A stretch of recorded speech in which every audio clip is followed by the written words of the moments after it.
पवित्र बाइबल है, संपूर्ण जीवन अध्ययन बाइबल। ये कहां से छपा ये देख लीजिएगा, ये देखिएगा, journal editor Don and C stamps,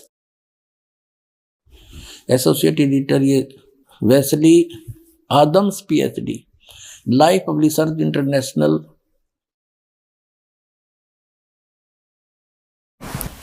अब ये वही है सारा कुछ, और ये सारा दिखा दूं, पढ़ लो तुम। अब इसके हम इस पे आते हैं उत्पत्ति पर। देखिएगा,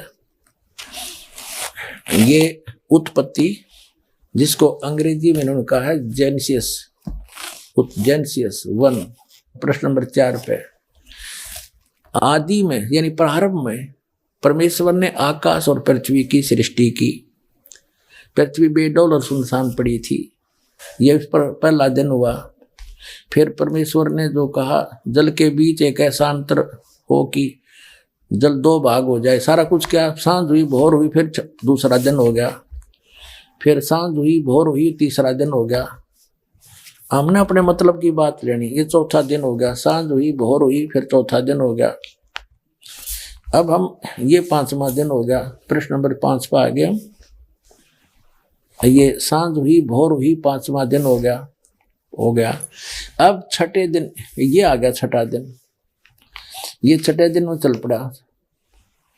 इस प्रकार परमेश्वर ने पृथ्वी की जाति जाति के वन पशुओं को और जाति जाति घरेलू पशुओं और जाति जाति की भूमि पर सब रेंगने वाले जंतुओं को बना, और परमेश्वर ने देखा अच्छा है। फिर परमेश्वर ने कहा कि हम मनुष्य को, उन सब पशु पक्षियों को बनाकर, फिर हम मनुष्य को अपने स्वरूप के अनुसार बनाएं, अपनी समानता में बनाएं, और वे समुद्र की मछलियों और आकाश के पक्षियों और घरेलू पशुओं और सारी पृथ्वी पर सब रेंगने वालों जंतुओं पर जो पृथ्वी पर रेंगते अधिकार रखें। इनका इनसे समझदार हो, जैसे भैंस, गाय, बैल, इनको हमने अपने काम के लिए प्रयोग कर लिया। इनको खाना नहीं, सताना नहीं। इनको जैसे गाय भैंस आपने रखी, उसको पहले आप पेट भरते हो, चराते हो, उसको नहवाते हो, धोआते हो, प्यार से रखते हो, जब वो दूध देती है। तो ऐसे कहा, खाने के लिए नहीं कहा उस मालिक ने। देखो आगे, तो परमेश्वर ने कहा मनुष्य को अपने स्वरूप के अनुसार बनाए, अपनी समानता बनाए। तो भगवान फिर कैसा हुआ?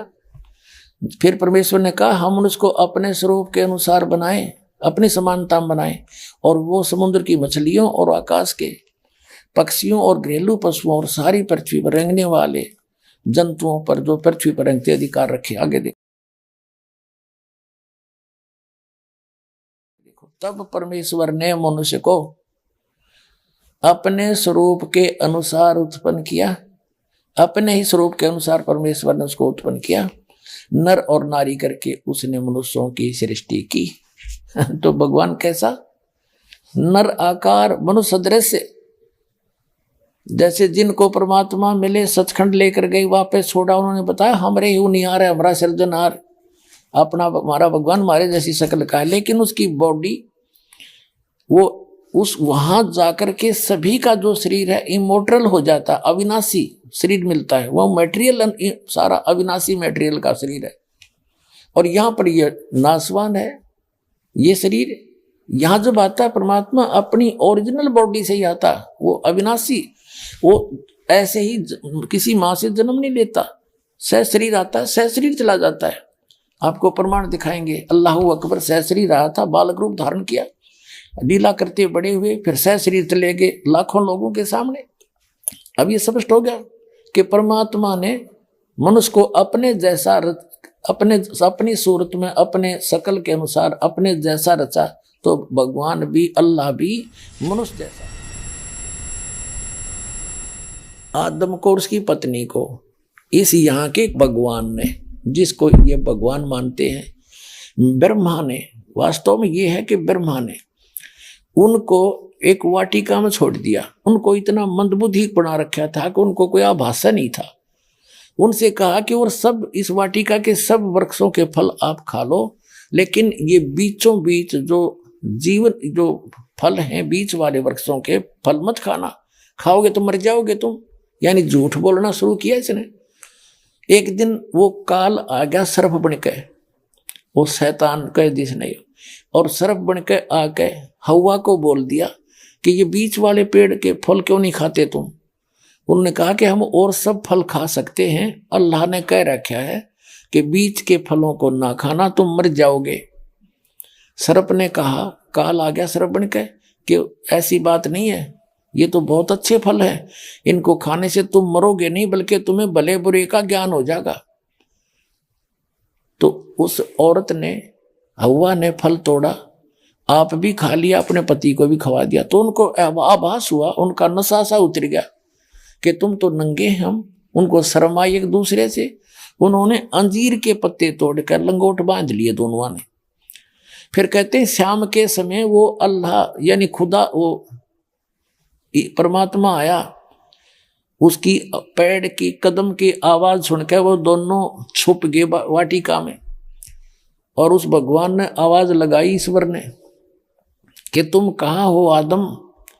आदम ने कहा कि मैं आपकी आवाज सुनकर घबरा गया और मैं छुप गया क्योंकि मैं नंगा हूं।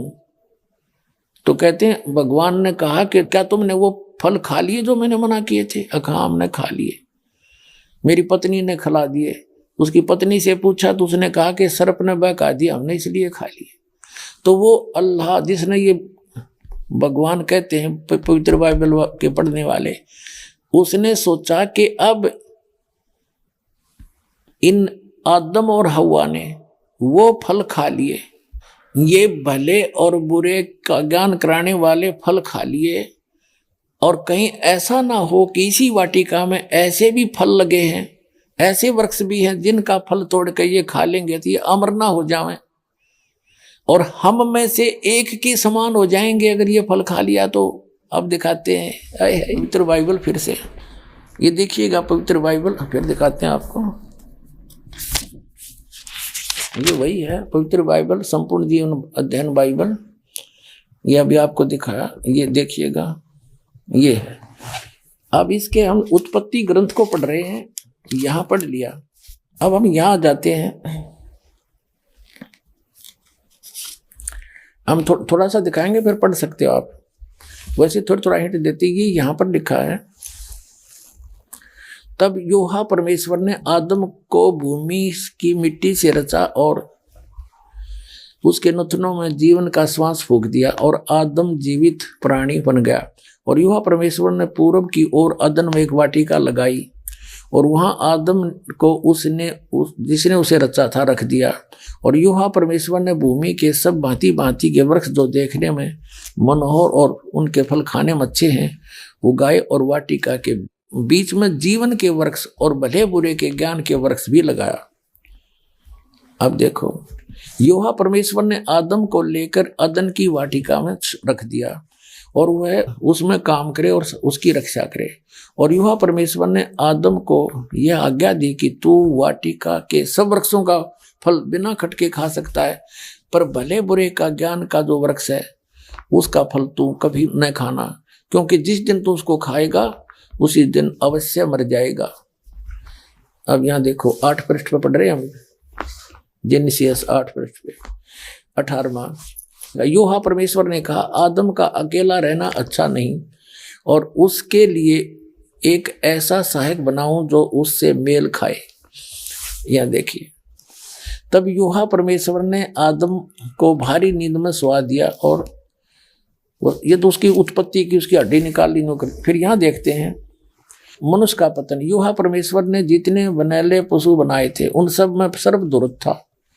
उसने स्त्री से कहा कि क्या, वो हव्वा बना दी उसकी स्त्री, क्या सच है कि परमेश्वर ने कहा कि तुम इस वाटिका के वृक्ष का फल न खाना? स्त्री ने सर्प से कहा, इस वाटिका के वृक्षों के फल हम खा सकते हैं, पर जो वृक्ष वाटिका के बीच में है उसके फल के विषय में परमेश्वर ने कहा है कि न तो तुम उसको खाना और न उसको छूना, नहीं तो मर जाओगे। सर्प ने कहा, स्त्री से कहा कि तुम निश्चय नहीं मरोगे, वरना परमेश्वर आप जानता है कि जिस दिन तुम उसका फल खा लोगे उसी दिन तुम्हारी आंखें खुल जाएंगी, तुम भले बुरे का ज्ञान पाकर परमेश्वर के तुल्य हो जाओगे।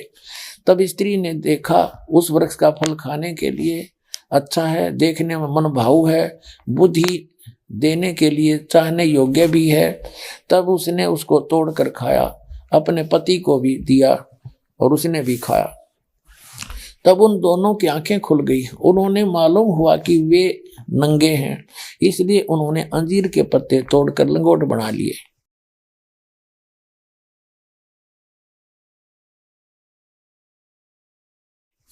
तब युवा परमेश्वर जो दिन के ठंडे समय वाटिका में फिरता था का शब्द सुनाई दिया।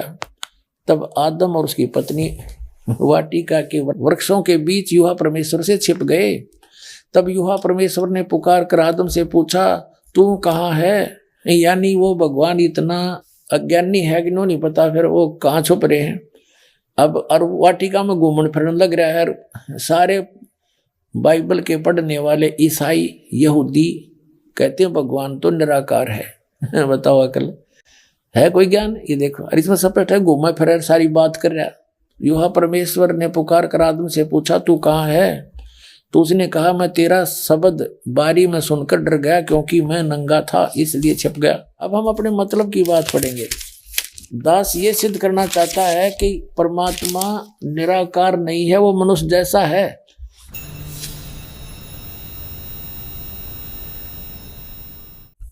ये है जेनेसिस यानी उत्पत्ति ग्रंथ अध्याय नंबर 16-17 का, और 17 अध्याय का श्लोक नंबर 1 है यो 1 नंबर। अब अब्राहम 99 वर्ष का हो गया था अब्राहम। तब यूहन्ना ने उसको दर्शन देकर कहा, मैं सर्वशक्तिमान ईश्वर हूं, तू मेरी उपस्थिति में चल और सिद्ध होता जा। हो गया, यानी निराकार की तरह जब सामने आकर दर्शन दिए। ठीक है,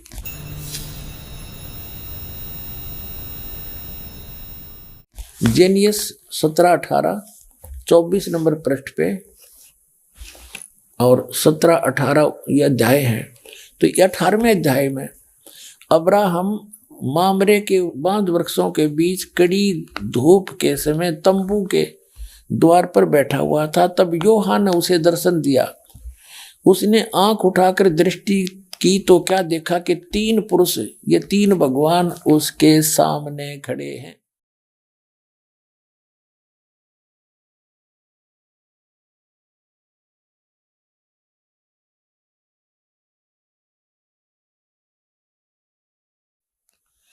और जब उसने देखा तब वह उनसे भेंट करने के लिए तंबू के द्वार से दौड़ा और भूमि पर गिरकर दंडवत की और कहने लगा, हे प्रभु, यदि मुझ पर तेरी अनुग्रह की दृष्टि है तो मैं विनती करता हूँ कि अपने दास के पास से चले ना जाना।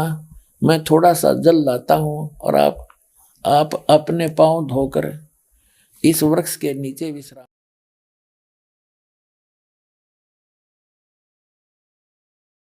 करो, फिर मैं एक टुकड़ा रोटी ले आऊं और उससे आप अपने अपने जीव को तृप्त करें, तब उसके पश्चात आगे बढ़ें, क्योंकि आप अपने दास के पास इसीलिए पधारे हैं। उन्होंने कहा, जैसा तू कहता है वैसा कर। अब क्या सिद्ध हो गया?